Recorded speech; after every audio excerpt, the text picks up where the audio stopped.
सकलं हे सखी जानामि तत् प्रकटविलासं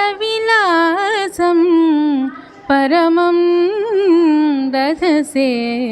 सकलं हे सखी जानामि तत् प्रकटविलासं परमं दधसे।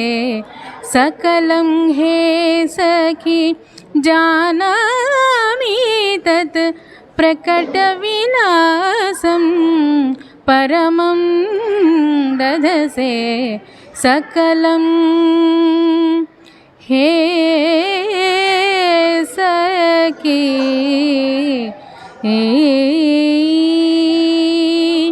अलिकमृगमदमयमशी कलनो ज्वलतां हे सखी जानामि। अलिकमृगमदमयमशी कलनो ज्वलतां हे सखी जानामि। ललितं तव पल्लवितमनसि ललितं तव पल्लवितमनसि निश्चलतरमेघश्यामं दधसे।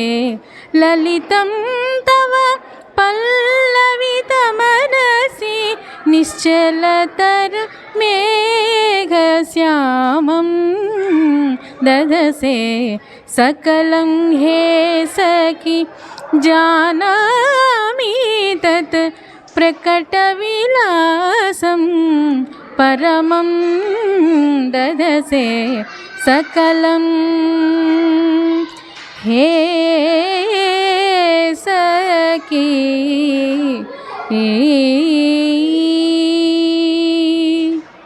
चारुकपोलस्थल कराजितविचारं हे सखी जानामि।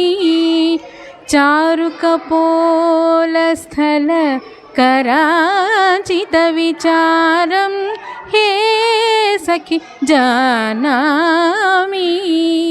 नारायणम् अहिनायकाशयनं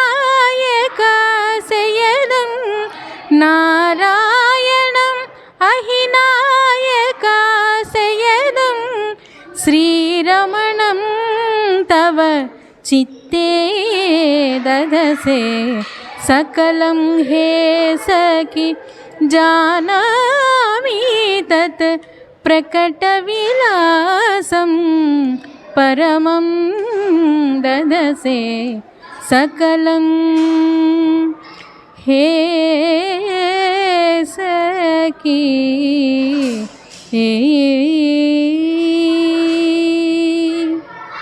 ఇది అన్నమాచార్య కీర్తన సింధు భైరవి రాగంలో ఆది తాళంలో కూర్చబడి ఉంది.